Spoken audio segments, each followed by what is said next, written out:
Praise the Lord. Hallelujah. സ്തോത്രം സ്തോത്രം സ്തോത്രം. കർത്താവിൻ്റെ അതിപരിശുദ്ധമായ തിരുനാമം ഈ പ്രഭാതത്തിൽ വാഴ്ത്തപ്പെടുമാറാകട്ടെ. പ്രിയപ്പെട്ട ദൈവമക്കളെ, നമുക്ക് ഒരുമിച്ച് 2021 മാർച്ച് മാസം 2-ാം തീയതി ആമേൻ ചൊവ്വാഴ്ച പ്രഭാതത്തിൽ നമ്മുടെ പ്രാർത്ഥനയുടെയും ഉപവാസത്തിൻ്റെ ആരംഭ ദിവസത്തിൽ നമുക്ക് ഒരുമിച്ച് നമ്മുടെ കർത്താവിനെ ആരാധിക്കുവാൻ, കർത്താവിനെ സ്തുതിക്കുവാൻ സർവശക്തനായ നമ്മുടെ പിതാവ് ഒരുക്കി തന്നിരിക്കുന്ന നല്ല സാവകാശത്തിനായിട്ട് നമുക്ക് നന്ദി നിറഞ്ഞ ഹൃദയത്തോടെ സ്തോത്രം ചെയ്യാം.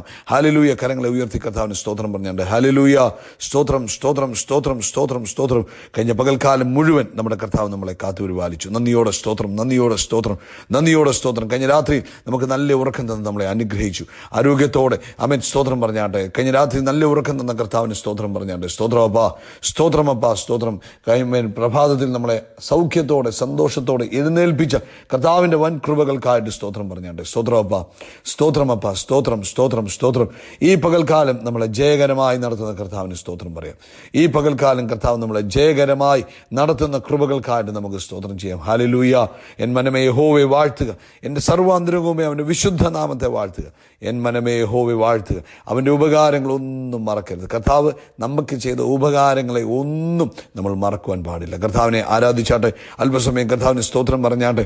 കഴിഞ്ഞ പകൽക്കാലം കാത്തുപാലിച്ചതിനൊക്കെ സ്തോത്രം പറഞ്ഞ്, ആരോഗ്യം തന്നതിന് സ്തോത്രം പറഞ്ഞ്, ആയുസ്സോടെ ഈ ഭൂമിയിൽ നിലനിർത്തിയിരിക്കുന്ന കൃപകൾക്കായിട്ട് കർത്താവിന് സ്തോത്രം പറഞ്ഞ്, ഇത്രത്തോളം നമ്മുടെ കർത്താവ് നമ്മളെ നടത്തിയതിനായിട്ട് സ്തോത്രം പറഞ്ഞിട്ട് എല്ലാ കണ്ണുകളും അടച്ച് അല്പസമയം കർത്താവിന് നന്ദി പറഞ്ഞാട്ട്. നന്ദി കർത്താവേ, ഞങ്ങളങ്ങേ ആരാധിക്കുന്ന കർത്താവ്, ഞങ്ങളങ്ങേ സ്തുതിക്കുന്ന കർത്താവ്, ഞങ്ങളങ്ങേക്ക് മഹത്വം കരയേറ്റുന്ന കർത്താവ്, ഞങ്ങളോടുള്ള അങ്ങയുടെ ദയ വലുതാകിയാൽ സ്തോത്രം, ഞങ്ങളോടുള്ള അങ്ങയുടെ കൃപ വലുതാകിയാൽ സ്തോത്രം, ഞങ്ങളോടുള്ള അങ്ങയുടെ സ്നേഹം വലുതാകിയാൽ സ്തോത്രം. ഓരോ നാളും ഞങ്ങളെ കൈപിടിച്ച് നടത്തുന്ന കർത്താവിൻ്റെ വിശ്വസ്തതയോർത്ത് ഞങ്ങൾ അങ്ങേക്ക് സ്തോത്രം പറയുന്നു. ഞങ്ങളെ കണ്ണിനെ കണ്ണുനീരിൽ നിന്നും കാലിനെ വീഴ്ചയിൽ നിന്നും പ്രാണനെ മരണത്തിൽ നിന്നും വിടുവിച്ച് നടത്തുന്ന ദൈവകൃപയ്ക്കായിട്ട് സ്തോത്രം. പരിശുദ്ധാത്മാവ് ഞങ്ങളെ ഓരോ ദിനവും ആമേൻ നടത്തിക്കൊണ്ടിരിക്കുന്ന കൃപകൾക്കായി സ്തോത്രം. കർത്താവെ, ഞങ്ങളങ്ങേ ആരാധിക്കുന്നു. കർത്താവെ, ഞങ്ങളങ്ങേ സ്തുതിക്കുന്നു. കർത്താവെ, ഞങ്ങളങ്ങേക്ക് നന്ദി പറയുന്നു.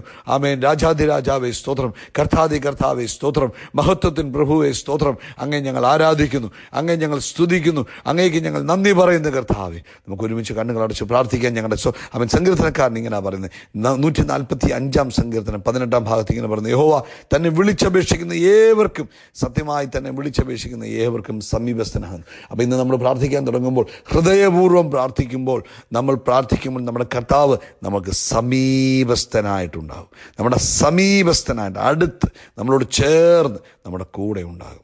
ആമേൻ, ആമേൻ. യഹോവ തൻ്റെ ഭക്തന്മാരുടെ ആഗ്രഹം അവൻ സാധിപ്പിക്കും. കർത്താവ് തൻ്റെ ഭക്തന്മാരുടെ ആഗ്രഹങ്ങളെ കർത്താവ് സാധിപ്പിക്കും. യഹോവ തന്നെ സ്നേഹിക്കുന്ന ഏവരെയും പരിപാലിക്കുന്നു, എന്നാൽ സകല ദുഷ്ടന്മാരെയും അവൻ നശിപ്പിക്കും. തന്നെ സ്നേഹിക്കുന്ന ഏവരെയും എന്ത് ചെയ്യും? അവൻ പരിപാലിക്കും, അവൻ സൂക്ഷിക്കും, അവൻ നിലനിർത്തും, അവൻ സംരക്ഷിക്കും. തന്നെ സ്നേഹിക്കുന്ന ഏവരെയും, കർത്താവിനെ സ്നേഹിക്കുന്ന ദൈവമക്കളെ കർത്താവ് പറയാം, നിങ്ങളെ പരിപാലിക്കും, സംരക്ഷിക്കും, നിലനിർത്തും. ആമേൻ. 21 പറയുന്നു, എൻ്റെ വായ് യഹോവയുടെ സ്തുതിയെ പ്രസ്താവിക്കും. ആമേൻ. എൻ്റെ വായ് എന്ത് ചെയ്യും? കർത്താവിൻ്റെ സ്തുതിയെക്കുറിച്ച് പറഞ്ഞുകൊണ്ടിരിക്കും. കർത്താവ് എത്ര നല്ലവനാണ്, കർത്താവ് എത്ര വിശ്വസ്തനാണ്, കർത്താവ് എത്ര മതിയായവൻ, കഴിഞ്ഞ കാലങ്ങളിൽ എന്നെ നടത്തിയവൻ എന്ന് നമ്മൾ പ്രസ്താവിക്കും. സകല ജഡവും അവൻ്റെ വിശുദ്ധ നാമത്തെ എന്നേക്കും വാഴ്ത്തട്ടെ. ഹല്ലേലൂയ. നമുക്ക് ഒരുമിച്ച് പ്രാർത്ഥിക്കാൻ. ഞങ്ങളുടെ സ്വർഗീയപ്പ, യേശു ക്രിസ്തുവിൻ്റെ നാമത്തിൽ ഈ പ്രഭാതത്തിനായിട്ട് സ്തോത്രം പറയുക. രാത്രിയിൽ ഞങ്ങൾക്ക് തന്ന നല്ല ഉറക്കത്തിനായിട്ട് സ്തോത്രം. ആമേൻ. ഈ രാത്രി കഴിഞ്ഞ പകൽക്കാലം ഞങ്ങളെ സൂക്ഷിച്ചതിനായിട്ട് സ്തോത്രം. ഈ പ്രഭാതത്തിൽ ഞങ്ങളെ ഉണർത്തിയതിനായിട്ട് സ്തോത്രം. അപ്പം ഈ പ്രഭാതത്തിൽ അങ്ങയുടെ പൊന്മുഖത്തേക്ക് നോക്കി അങ്ങേ ഞങ്ങൾ ആരാധിക്കുന്നു, അങ്ങേ ഞങ്ങൾ സ്തുതിക്കുന്നു, അങ്ങേക്ക് ഞങ്ങൾ നന്ദി പറയുന്നു. പ്രത്യേകിച്ച് കർത്താവേ, ഈ പ്രഭാതത്തിൽ ഞങ്ങൾ അങ്ങേ സ്തുതിക്കുമ്പോൾ, അങ്ങേ ആരാധിക്കുമ്പോൾ, അങ്ങയുടെ മുഖത്തേക്ക് നോക്കി ഞങ്ങൾ അങ്ങേക്ക് നന്ദി പറയുമ്പോൾ, കർത്താവേ, അങ്ങ് ഞങ്ങളുടെ ജീവിതത്തിൽ ചെയ്ത എല്ലാ ഉപകാരങ്ങളെയും ഞങ്ങൾ ഓർക്കുക. കർത്താവേ, നടത്തിയ വിധങ്ങൾക്കായിട്ട് സ്തോത്രം, പരിപാലിച്ച വിധങ്ങൾക്കായിട്ടൊക്കെ സ്തോത്രം. അപ്പം ഇന്ന് പ്രഭാതത്തിൽ ഈ ശബ്ദം കേൾക്കുന്ന എല്ലാ മക്കൾക്കും വേണ്ടി പ്രാർത്ഥിക്കും. അവരെവിടെ നിന്ന് കേൾക്കുന്നവരായിക്കോട്ടെ, ഏത് സമയത്ത് കേൾക്കുന്നവരായിക്കോട്ടെ, അപ്പം എൻ്റെ അദൃശ്യമായ കാര്യം തൻ്റെ കുഞ്ഞുങ്ങളുടെ മേൽ വെച്ച് അവരെ അനുഗ്രഹിക്കുന്ന കൃപകൾക്കായി സ്തോത്രം. യേശു ക്രിസ്തുവിൻ്റെ നാമത്തിൽ ഇവരുടെ കുടുംബജീവിതം അനുഗ്രഹിക്കപ്പെടട്ടെ, ഇവരുടെ കുഞ്ഞുങ്ങൾ അനുഗ്രഹിക്കപ്പെടട്ടെ, ഇവരുടെ ജോലിസ്ഥലം അനുഗ്രഹിക്കപ്പെടട്ടെ, ഇവരെ യഹോവയാൽ അനുഗ്രഹിക്കപ്പെട്ടവരെന്നും ആമേൻ. ഇവരുടെ സമാധാനം വലുതെന്നും ആമേൻ. കർത്താവേ, ലോകം പറയത്തക്കവണ്ണം ദൈവം അവരെ മാനിക്കുകയും ഉയർത്തുകയും ചെയ്യുന്ന കൃപകൾക്കായി സ്തോത്രം. പരിശുദ്ധാത്മാവിൻ്റെ വലിയ ഇടപെടലുകളിലൂടെ ഈ കർത്താവ് നിൻ്റെ മക്കളെ കൊണ്ടുപോകുന്നതിനായിട്ട് സ്തോത്രം ചെയ്യുന്നു. പ്രത്യേകിച്ച് കർത്താവെ, രോഗികളായിരിക്കുന്നവരുണ്ടെങ്കിൽ ഇന്ന് പകൽക്കാലം യേശു ക്രിസ്തുവിൻ്റെ യേശുക്രിസ്തുവിൻ്റെ നാമത്തിൽ സൗഖ്യമാകട്ടെ. യേശുക്രിസ്തുവിൻ്റെ നാമത്തിൽ സൗഖ്യമാകട്ടെ. നട്ടലിൻ്റെ താഴെ പുറത്തിൻ്റെ നടുഭാഗത്തിന് താഴെ വേദനയാൽ ഭാരപ്പെടുന്നവർ, ഗ്യാസ് വിളങ്ങി നിൽക്കുന്നത് പോലെ ഒക്കെ വേദന അനുഭവപ്പെടുന്നവർക്ക് വേണ്ടി പ്രാർത്ഥിക്കുക. സ്വർഗത്തിനും ഭൂമിക്കും നാഥനായ യേശുക്രിസ്തുവിൻ്റെ അധികാരമുള്ള നാമത്തിൽ സൗഖ്യമാകട്ടെ എന്ന് കൽപ്പിക്കുന്നു. പൂർണ്ണ ആരോഗ്യമുണ്ടാകട്ടെ, പൂർണ്ണ സ്വസ്ഥതയുണ്ടാകട്ടെ, പരിപൂർണ്ണ സ്വസ്ഥതയുണ്ടാകട്ടെ എന്ന് പ്രാർത്ഥിക്കുന്നു. അതുപോലെ കർത്താവെ, തലയ്ക്കകത്ത് മന്ദത അനുഭവപ്പെടുന്നവർക്ക് വേണ്ടി പ്രാർത്ഥിക്കുന്നു. യേശുക്രിസ്തുവിൻ്റെ നാമത്തിൽ പരിപൂർണമായ വിടുതൽ പ്രാപിക്കട്ടെ. യേശുവിൻ്റെ നാമത്തിൽ ആ രോഗത്തിൻ്റെ കെട്ടുകൾ യേശുവിൻ്റെ നാമത്തിൽ തന്നെ കുഞ്ഞുങ്ങളെ വിട്ടുമാറട്ടെ. അതുപോലെ കർത്താവെ, സാമ്പത്തിക ബുദ്ധിമുട്ടിലൂടെ കടന്നു പോകുന്നവർ, സാമ്പത്തികമായി പ്രയാസപ്പെടുന്നവരൊക്കെ ഞങ്ങൾ ഏൽപ്പിച്ച് പ്രാർത്ഥിക്കുന്നു. കർത്താവെ, അവർ ആരുമായിക്കോട്ടെ, ഇന്ന് പകൽക്കാലം കർത്താവിൻ്റെ പ്രവൃത്തി അവർക്ക് വേണ്ടി വെളിപ്പെടണമേ എന്ന് പ്രാർത്ഥിക്കുന്നു. കുടുംബജീവിതം കർത്താവെ, യേശുക്രിസ്തുവിൻ്റെ നാമത്തിൽ അനുഗ്രഹിക്കപ്പെടട്ടെ. അകന്നിരിക്കുന്ന ബന്ധങ്ങൾ യേശുവിൻ്റെ നാമത്തിൽ അടുത്തു വരുവാൻ ഇടവരട്ടെ എന്ന് പ്രാർത്ഥിക്കുന്നു. അതുപോലെ ഞങ്ങളുടെ കുഞ്ഞുങ്ങൾക്ക് വേണ്ടി പ്രാർത്ഥിക്കുന്നു. വഴിതെറ്റിപ്പോകാൻ അനുവദിക്കാതെ, ലോകത്തിൻ്റെ ഇമ്പങ്ങളിൽ വീണുപോകാൻ അനുവദിക്കാതെ കർത്താവെ, അങ്ങ് അവരെ സൂക്ഷിക്കുന്ന കൃപകൾക്കായി സ്തോത്രം. കർത്താവെ, ഈ ഉപവാസത്തിൻ്റെയും പ്രാർത്ഥനയുടെയും കർത്താവെ, ഈ ആരംഭ സമയത്ത് ഉപവാസത്തോടെ പ്രാർത്ഥനയോടെ കർത്താവിൻ്റെ സന്നിധിയിൽ ഇരിക്കുവാൻ തീരുമാനിച്ചിരിക്കുന്നു ഓരോരുത്തർക്കുമായിട്ട് സ്തോത്രം ചെയ്യുന്നു. അവരെ അനുഗ്രഹിക്കണമേ. അവരുടെ വ്യക്തിപരമായ ആവശ്യങ്ങളിൽ, അവരുടെ കുടുംബത്തിൻ്റെ ആവശ്യങ്ങൾ, അവരുടെ ശരീരത്തിൽ ഒക്കെ ദൈവപ്രവൃത്തി കാണുവാൻ കർത്താവ് സഹായിക്കണം. ഈ ഉപവാസവും പ്രാർത്ഥനയും തങ്ങളുടെ ജീവിതത്തിൽ അസാധാരണ അനുഭവങ്ങളെ കിട്ടി എന്ന് പറയുവാൻ തക്കൊണ്ട് കർത്താവ് ഇടവരുത്തുന്നതിനായിട്ട് സ്തോത്രം. വൈകിട്ടത്തെ മീറ്റിങ്ങിനെയും അപ്പം അനുഗ്രഹിക്കണം. അപ്പം തന്നെ കാര്യങ്ങളെ നിയന്ത്രിക്കണം. അപ്പം തന്നെ ഞങ്ങളോട് ഇടപെടണം. ഞങ്ങൾക്ക് വേണ്ടുന്ന മന്ന തന്ന് ഞങ്ങളെ തൃപ്തിപ്പെടുത്തണം. പ്രാർത്ഥന കേട്ട കൃപകൾക്ക് നന്ദി, യേശു ക്രിസ്തുവിൻ്റെ നാമത്തിൽ തന്നെ. ആമേൻ, ആമേൻ, ആമീൻ. കർത്താവ് നിങ്ങളെ ധാരാളം ധാരാളം ധാരാളമായിട്ട് അനുഗ്രഹിക്കട്ടെ. കർത്താവിൻ്റെ കൃപ, സമാധാനം, സന്തോഷം, സ്വസ്ഥത നിങ്ങളുടെ ജീവിതത്തിൽ വർദ്ധിച്ചു വരുമാറാകട്ടെ. നമ്മുടെ പ്രാർത്ഥനയുടെ ഉപവാസത്തിൻ്റെ ആരംഭ പ്രഭാതമാണെന്ന് നിങ്ങൾ നിശ്ചയമായിട്ടും ഈ പകൽക്കാലം ദൈവസന്നിധിയിൽ കൂടുതൽ അടുത്തിരിക്കുവാൻ ശ്രമിക്കണം. ജോലി ചെയ്യുന്ന സമയമാണെങ്കിലും നിങ്ങളുടെ ഔദ്യോഗിക ജീവിതത്തിലാണെങ്കിൽ പോലും നിങ്ങളുടെ മനസ്സുകൊണ്ട് നിങ്ങൾ കർത്താവിനോട് കുറേ കൂടെ അടുത്തിരിക്കണം. ഇന്നലെ അടുത്തിരുന്നതിനേക്കാൾ അധികമായി അടുത്തിരിക്കണം. ഉപവസിക്കുക എന്ന് പറഞ്ഞാൽ കൂടെ വസിക്കുക, ഭക്ഷണം മാറ്റി വെക്കുന്നതിനേക്കാൾ ഉപരിയായി കർത്താവിനോട് കൂടെ ചേർന്നിരിക്കുന്നതിനാണ് പ്രാധാന്യം. കൂടുതൽ സമയം ആരാധിക്കുവാനും പ്രാർത്ഥിക്കുവാനും സമയം ചെലവഴിക്കണം. ഇന്നലെ പ്രാർത്ഥിച്ചതിനേക്കാൾ അധികം സമയം ഇന്ന് പ്രാർത്ഥിക്കണം. ഇന്നലെ ബൈബിൾ വായിച്ചതിനേക്കാൾ അധികം സമയം വേദപുസ്തകം വായിക്കണം. ഇന്നലെ ആരാധിച്ചതിനേക്കാൾ അധികം സമയം ആരാധിക്കണം. ഇന്നലെ പാടിയതിനേക്കാൾ അധികം പാട്ടുകൾ പാടണം. കർത്താവിനോട് കൂടെ ഇരിക്കണം. ഇടയ്ക്ക് ഒന്നും മിണ്ടാതെ കർത്താവിൻ്റെ കൂടെ ഇരിക്കണം. അപ്പോൾ കർത്താവ് നമ്മളോട് സംസാരിക്കും കേട്ടോ. വൈകിട്ട് നമുക്ക് ഇന്ത്യൻ സമയം 9:30 മീറ്റിംഗ് ആരംഭിക്കുന്നത്. ഓൺ ടൈമിൽ തന്നെ നിങ്ങളെല്ലാവരും പങ്കെടുക്കുക. ആരാധിച്ച് നമുക്ക് തുടങ്ങാം. ആരംഭത്തിൽ തന്നെ പങ്കെടുത്താൽ നമുക്ക് ആരാധിക്കുവാനും പാട്ട് പാടുവാനും ഒക്കെ അതിലും പങ്കാളിത്തം വഹിക്കാൻ പറ്റും. കർത്താവ് അനുഗ്രഹിക്കട്ടെ. മത്തായിയുടെ സുവിശേഷം 6-ാം അധ്യായം അതിൻ്റെ 20-ാമത്തെ വാക്യമാണ് നമ്മൾ വായിക്കാൻ ആഗ്രഹിക്കുന്നത്. മാത്യു ചാപ്റ്റർ 6:20 ഇവിടെ പറയുന്നു, പുഴുവും തുരുമ്പും കെടുക്കാതെയും കള്ളന്മാർ തുറന്നു മോഷ്ടിക്കാതെയും ഇരിക്കുന്ന സ്വർഗത്തിൽ നിക്ഷേപം സൂക്ഷിച്ചു കൊള്ളുവീൻ. സ്വർഗത്തിൽ കർത്താവിൻ്റെ ഇൻവെസ്റ്റ്മെൻറ്റ് പ്ലാൻ, അല്ലെങ്കിൽ നമ്മൾ പറയുമല്ലോ ഇൻവെസ്റ്റ്മെൻറ്റിനെ കുറിച്ചുള്ള അഡ്വൈസ് പരിശുദ്ധാത്മാവി പ്രഭാതത്തിൽ ദൈവമക്കളായി നമുക്ക് തരികയാണ്. നമുക്കറിയാം ഈ കാലഘട്ടത്തിൽ ജനം ഇങ്ങനെ ചിന്തിക്കുകയാണ്, എവിടെ ഇൻവെസ്റ്റ് ചെയ്താൽ കൂടുതൽ റിട്ടേൺ കിട്ടും, എവിടെ ഇൻവെസ്റ്റ് ചെയ്താൽ കൂടുതൽ സെക്യൂറാണ് എന്നൊക്കെ ചിന്തിക്കുകയും അതിന് ഭയങ്കരമായ ഇൻവെസ്റ്റ്മെൻറ്റ് അഡ്വൈസുകൾ, പ്ലാൻസ് തരുന്ന ഏജൻസികളും ബാങ്കുകളും ഒക്കെ ഉണ്ട്.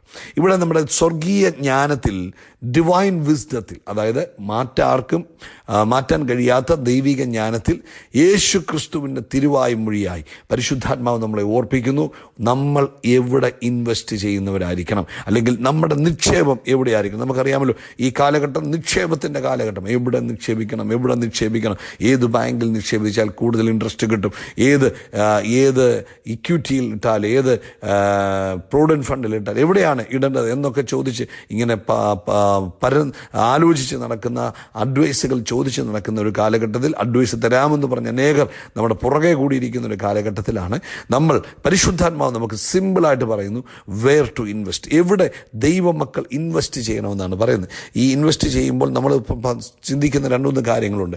റിട്ടേൺ ഏതിനാണ് കൂടുതൽ കിട്ടുന്നത്, ഏതാണ് നമ്മൾ ഇട്ടിരിക്കുന്ന മൂലധനം, അല്ലെങ്കിൽ നമ്മൾ ഇട്ട പൈസ നമുക്ക് കൂടുതൽ സെക്യൂർ ആയിട്ടിരിക്കുന്നത് എവിടെയായിരിക്കും എന്നൊക്കെ നമ്മൾ ചിന്തിക്കാറുണ്ട്. ഇവിടെ മത്തായിയുടെ സുവിശേഷം 6:19 മുതൽ നമ്മൾ വായിക്കുമ്പോൾ പരിശുദ്ധന്മാരെ പുഴുവും തുരുമ്പും കെടുക്കുകയും കള്ളന്മാർ തുരന്നു മോഷ്ടിക്കുകയും ചെയ്യുന്ന ഈ ഭൂമിയിൽ നിങ്ങൾ നിക്ഷേപം സ്വരൂപിക്കരുത്. കണ്ടോ, കർത്താവ് പറയുക, എവിടെ ചെയ്യരുത്, എവിടെ ചെയ്യണം. ഈ ഭൂമിയിൽ നിങ്ങൾക്ക് നിക്ഷേപം സ്വരൂപിക്കരുത്. പുഴുവും തുരുമ്പും കെടുക്കുകയും കള്ളന്മാർ തുരന്നു മോഷ്ടിക്കുകയും ചെയ്യുന്ന ഈ ഭൂമിയിൽ നിങ്ങൾ നിക്ഷേപം സ്വരൂപിക്കരുത്. അപ്പോൾ ഈ ഭൂമിയിൽ നമ്മൾ നിക്ഷേപം സ്വരൂപിച്ചാൽ അല്ലെങ്കിൽ നിക്ഷേപിച്ചാലുള്ള ഡിസ്അഡ്വാൻറ്റേജ് എന്ന് പറയുന്നത് എന്തൊക്കെയാണ്? പുഴുവും തുരുമ്പും കെടുക്കും. അതായത് കള്ളന്മാർ തുരന്നു മോഷ്ടിക്കുക, അതായത് നഷ്ടപ്പെട്ടു പോകാൻ സാധ്യതയുണ്ട്. ഇത് നമുക്ക് എന്നേക്കുമായിട്ടുള്ള നിക്ഷേപമല്ല. ഏത് സമയവും നഷ്ടപ്പെടാം, ഏത് സമയവും അബദ്ധങ്ങൾ പറ്റാം, ഏത് സമയവും പല വിധത്തിൽ അതിനകത്ത് പാളിച്ചകൾ പറ്റാൻ സാധ്യതയുണ്ട്. അതൊന്ന്. പിന്നെ നമ്മൾ ഈ ഭൂമിയിൽ ജീവിക്കുന്നിടത്തോളം കാലമേ ആ നിക്ഷേപം കൊണ്ട് നമുക്ക് പ്രയോജനമുള്ളൂ.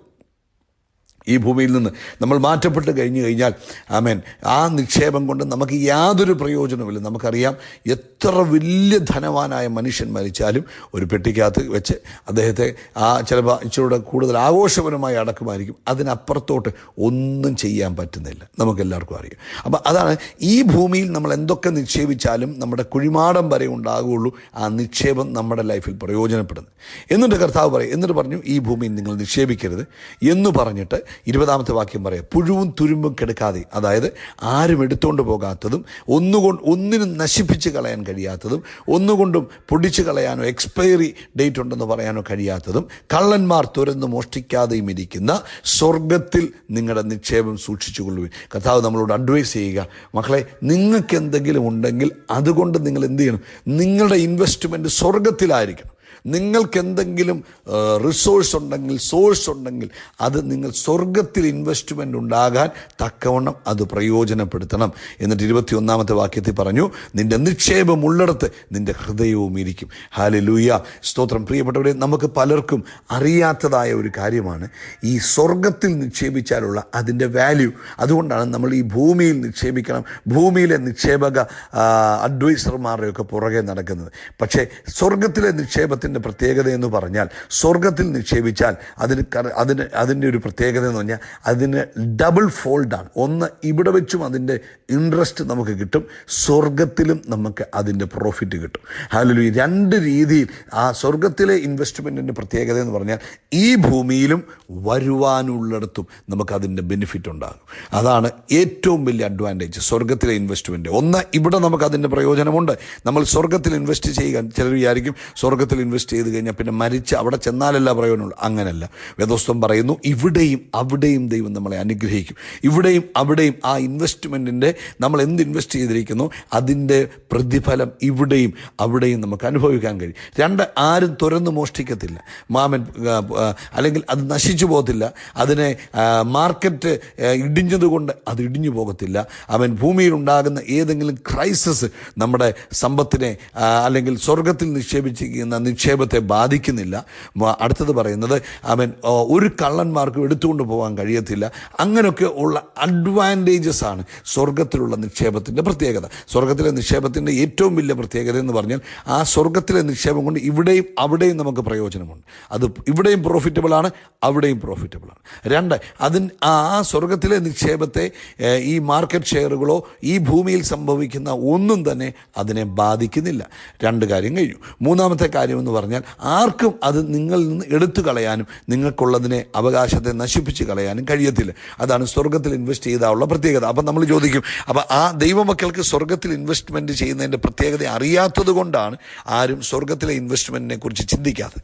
ഇനിയും അടുത്തത്, എങ്ങനെ നമുക്ക് സ്വർഗത്തിൽ ഇൻവെസ്റ്റ് ചെയ്യാം എന്ന് ചോദിച്ചാൽ, ഈ ഭൂമിയിൽ യേശു ക്രിസ്തുവിനെ സ്നേഹിച്ച് നമ്മൾ ചെയ്യുന്ന സകല പ്രവൃത്തികളും അത് സ്വർഗത്തിൽ ഇൻവെസ്റ്റ്മെൻ്റായി തീരും. അത് നമുക്ക് സ്വർഗത്തിലെ ഇൻവെസ്റ്റ്മെൻ്റ് ആയിത്തീരും. ഒരിക്കൽ 1 കൊരിന്ത്യർ ലേഖനം 10-ാം അധ്യായം അതിൻ്റെ 31-ാമത്തെ വാക്യം നമ്മൾ വായിക്കുമ്പോൾ അവിടെ പറഞ്ഞ, ആകയാൽ നിങ്ങൾ തിന്നാലും കുടിച്ചാലും എന്ത് ചെയ്താലും എല്ലാം ദൈവത്തിൻ്റെ മഹത്വത്തിനായി ചെയ്യും. അപ്പം നിങ്ങൾക്ക് കിട്ടുന്ന നിങ്ങളുടെ ആരോഗ്യം, നിങ്ങളുടെ സമയം, നിങ്ങളുടെ ആയുസ്, നിങ്ങളുടെ കയ്യിൽ വരുന്ന ഭൂമിയിലെ ഭൗതികമായ കറൻസികൾ എല്ലാം തന്നെ ദൈവത്തിൻ്റെ നാമത്തിൻ്റെ മഹത്വത്തിനായി നിങ്ങൾ ഉപയോഗിക്കും. അപ്പം ചോദിക്കും, എല്ലാം ഉപദേശിമാർക്ക് കൊടുക്കണോ, എല്ലാം സുവിശേഷം? അങ്ങനല്ല.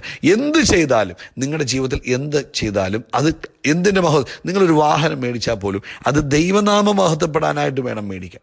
നിങ്ങളൊരു ഭവനം വെച്ചാൽ വെച്ചാൽ അതുകൊണ്ടും ദൈവനാമം മഹത്വപ്പെടണം. നിങ്ങളൊരു കാര്യം ചെയ്താൽ അതിനകത്ത് നിങ്ങൾക്ക് മഹത്വം വന്നാൽ ഇൻവെസ്റ്റ്മെൻറ്റ് സ്വർഗത്തിലല്ല, മറിച്ച് അത് കാണുമ്പോൾ മനുഷ്യർ ദൈവം എത്ര നല്ലവനാ, യേശു എത്ര നല്ലവനാ എന്ന് പറയുന്നു എങ്കിൽ അത് സ്വർഗത്തിലെ നിക്ഷേപത്തിന് കാരണമാകും. കൊലോസ്യ ലേഖനം 3-ാം അധ്യായം അതിൻ്റെ 23-ാം വാക്യത്തിൽ ഇങ്ങനെ പറയും, നിങ്ങൾ ചെയ്യുന്നതൊക്കെ മനുഷ്യർക്കെന്നല്ല കർത്താവിനെന്ന പോലെ മനസ്സോടെ ചെയ്യുവിൻ. അതായത് നമ്മളിപ്പോൾ ഒരാളെ സഹായിക്കുന്നു, അത് ചാരിറ്റി ആയിട്ടായിക്കോട്ടെ അല്ലാതെ ആയിക്കോട്ടെ, ആ സഹായം നമ്മൾ അവർക്കല്ല ചെയ്യുന്നത്, നമ്മൾ കർത്താവിനാണ് ചെയ്യുന്നത്. എളിയവരെ ആദരിക്കുന്നവൻ ഭാഗ്യവാൻ, അവനെ കർത്താവ് സഹായിക്കും. അവൻ ദരിദ്രന് എന്തെങ്കിലും കൊടുക്കുകയാണെങ്കിൽ സദൃശവാക്യം പറയുന്നത് അത് ദൈവത്തിന് കടം കൊടുക്കുന്നതിന് തുല്യമാണ്. ഞാൻ ചോദിക്കട്ടെ, കർത്താവിന് ഒരാൾ കൊടുത്താൽ അതിന് പ്രതിഫലം തരാതിരിക്കുമോ? ഇവിടെ പറയാം, നിങ്ങൾ ചെയ്യുന്നതൊക്കെയും മനുഷ്യർക്കെന്നല്ല കർത്താവിനെന്ന പോലെ മനസ്സോടെ ചെയ്യുവീൻ, അവകാശമെന്ന പ്രതിഫലം കർത്താവ് തരും എന്നറിഞ്ഞ് കർത്താവായ ക്രിസ്തുവിനെ സേവിക്കും. അവകാശം എന്ന ഫലം കർത്താവ് നമുക്ക് തരും, അവകാശമെന്ന പ്രതിഫലം കർത്താവ് നമുക്ക് തരും. അപ്പം നമ്മൾ ചെയ്യുന്ന പ്രവൃത്തിയിൽ നമുക്ക് മഹത്വം ഉണ്ടാകാനോ നമുക്കതിനകത്തൂടെ എന്തെങ്കിലും ഒരു ബെനിഫിറ്റ് ഉണ്ടാകണം എന്നുള്ള ആഗ്രഹത്തിലാണ് നമ്മൾ ചെയ്യുന്നതെങ്കിൽ അത് ദൈവനാമത്തിൻ്റെ മഹത്വത്തിനല്ല. എൻ്റെ പേര് പത്രത്തിലൊന്ന് വന്നോട്ടെ, എന്നെ 4 പേരൊന്ന് അറിഞ്ഞോട്ടെ, ഞാൻ നാട്ടിൽ ഇറങ്ങി നിൽക്കുമ്പോൾ എൻ്റെ എല്ലാവരും പറയട്ടെ ഈ പുള്ളി നല്ലവനായിരുന്നു, ഈ പുള്ളി ഒത്തിരി പേർക്ക് കൊടുത്തു എന്ന് പറയാൻ വേണ്ടി ചെയ്താൽ അത് ദൈവനാമ മഹത്വത്തിന് വേണ്ടിയല്ല ചെയ്യുന്നത്. കർത്താവിന് വേണ്ടി ചെയ്യുമ്പോൾ അത് നമ്മൾ ആരും അറിയാതെ ചെയ്യുകയും അത് എന്ത് ചെയ്താലും, നിങ്ങളുടെ ഭവനത്തിലാണെങ്കിലും നിങ്ങൾ ജനറലായിട്ട് ചെയ്താലും എന്ത് ചെയ്താലും കർത്താവിന് ബെനിഫിറ്റ് ഉണ്ടാകണം എന്ന നിങ്ങളുടെ ഒരു ഇൻറ്റൻഷൻ അകത്തുണ്ടെങ്കിൽ അതെല്ലാം സ്വർഗത്തിലെ ഇൻവെസ്റ്റ്മെൻറ്റ്. 10-ാം അധ്യായം മത്തായി 10:42 പറഞ്ഞു, ഈ ശിഷ്യൻ എന്ന് വെച്ച് ഈ ചെറിയവരിൽ ഒരുത്തന് ഒരു പാനപാത്രം തണ്ണീർ മാത്രം കുടിപ്പാൻ കൊടുക്കുന്നവന് പ്രതിഫലം കിട്ടാതെ പോകുകയില്ല എന്ന് വെച്ചാൽ അവൻ ഒരു ഗ്ലാസ് പച്ചവെള്ളം യേശുക്രിസ്തുവിനോടുള്ള സ്നേഹത്തിൽ, യേശുക്രിസ്തുവിനോ നാമത്തോടുള്ള സ്നേഹത്തിൽ നമ്മൾ കൊടുത്താൽ അതിനും പ്രതിഫലമുണ്ട്. ഇനി കേട്ടാട്ടെ, നമ്മൾ ഒരു ദൈവദാസന് വേണ്ടി പ്രാർത്ഥിച്ചാൽ, ഒരു യോഗത്തിന് വേണ്ടി, ഇന്നിപ്പം ഉപവാസ പ്രാർത്ഥന, ഈ ഉപവാസ പ്രാർത്ഥനയ്ക്ക് വേണ്ടി നമ്മൾ പ്രാർത്ഥിച്ചാൽ അതും നമ്മൾ സ്വർഗരാജ്യത്തിൽ ഇൻവെസ്റ്റ്മെൻറ്റ് ചെയ്യുകയാണ് ചെയ്യുന്നത്. മനസ്സിലായോ? കാരണം നമ്മൾ ദൈവരാജ്യത്തിൻ്റെ മഹത്വത്തിന് വേണ്ടി, കർത്താവിൻ്റെ നാമം മഹത്വപ്പെടാൻ വേണ്ടി നമ്മൾ പ്രാർത്ഥിക്കുമ്പോൾ അത് ഇൻവെസ്റ്റ്മെൻറ്റാണ്. നമ്മൾ ഒരാളോട് കർത്താവ് നമുക്ക് ചെയ്ത നന്മയെക്കുറിച്ച് പറയുമ്പോൾ അതൊരു ഇൻവെസ്റ്റ്മെൻറ്റാണ്. നമ്മൾ മറ്റൊരാളെ ഈ സുവിശേഷം പറഞ്ഞ് ഗ്രഹിപ്പിക്കുമ്പോൾ അത് ഇൻവെസ്റ്റ്മെൻറ്റാണ്. നമ്മൾ മറ്റൊരാളെ യേശുവിലേക്ക് നയിക്കുമ്പോൾ, അല്ല നിങ്ങൾ ഈ മീറ്റിംഗ് ഒന്ന് പങ്കെടുക്കുക, അല്ല ഈ മെസ്സേജ് ഒന്ന് കേൾക്ക് എന്ന് പറഞ്ഞ് നിങ്ങൾക്ക് പറയാൻ കഴിയുന്നില്ല, നിങ്ങൾ ഈ മെസ്സേജ് ഒന്ന് അയച്ചു കൊടുക്കുമ്പോൾ അതും ദൈവരാജ്യത്തിൽ ഇൻവെസ്റ്റ്മെൻറ്റാണ്. നിങ്ങൾ ഇപ്പം പറയുക, ബ്രദറെ നിങ്ങൾ ഈ മീറ്റിംഗ് ഒന്ന് പങ്കെടുക്കുമെന്ന് പറഞ്ഞ് അവരെ നിർബന്ധിച്ച് ആ മീറ്റിങ്ങിൽ പങ്കെടുക്കുമ്പോൾ അതും ദൈവരാജ്യത്തിൽ ഇൻവെസ്റ്റ്മെൻറ്റാണ്. ഞാൻ ഈ പ്രഭാതത്തിൽ ചെയ്യുന്നത് ഇൻവെസ്റ്റ്മെൻറ്റാണ്. ഞാൻ നിങ്ങളോട് ദൈവവചനം പറഞ്ഞു തരുമ്പോൾ അത് എനിക്കും ഇൻവെസ്റ്റ്മെൻറ്റാണ്. അപ്പം ദൈവരാജ്യത്തിൽ കർത്താവിൻ്റെ നാമത്തെ പ്രതി ദൈവനാമം മഹത്വപ്പെടണമെന്നുള്ള ആഗ്രഹത്തോടെ നമ്മൾ ചെയ്യുന്നതെല്ലാം കർത്താവിൻ്റെ ഇൻവെസ്റ്റ്മെൻറ്റാണ്. അതുകൊണ്ട് നമ്മുടെ സമയം, നമ്മുടെ കഴിവുകളെ, നമുക്ക് ലഭിച്ച പണം, നമ്മുടെ റിസോഴ്സുകളൊക്കെ എന്തിനു വേണ്ടി ഉപയോഗിക്കണം? കർത്താവിൻ്റെ നാമത്തിൻ്റെ മഹത്വത്തിന് വേണ്ടി ഉപയോഗിക്കണം.